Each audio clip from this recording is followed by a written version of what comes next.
Sa paligid natin ay may ganda, bundok, gubat at malawak na kapatagan. Dagat na asul, ilog na malinaw, hiningang buhay sa atin ay ipinagkaloob. Ingatan natin ang ating kapaligiran. Ito ang yaman na walang katapusan. Huwag sirain, huwag pabayaan, para sa kinabukasan ng susunod na henerasyon.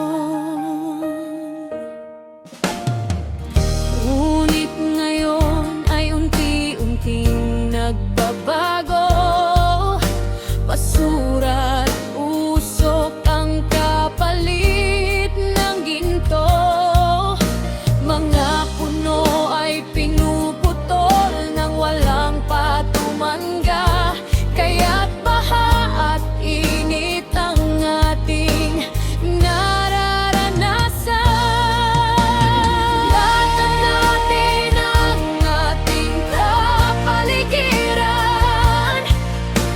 Ito ang yaman na walang katapusan. Huwag sirain, huwag pabayaan, para sa kinabukasan ng susunod na henerasyon.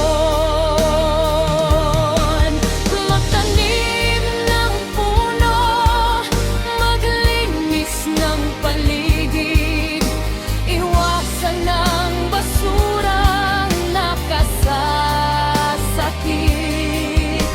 Maging responsable, magkaisa at kumilos upang ang kalikasan ay muling bumangon. Ingatan natin ang ating kapaligiran. Ito ang yaman na walang katapusan. Huwag sirain, huwag pabayaan, para sa kinabukasan ng susunod na henerasyon.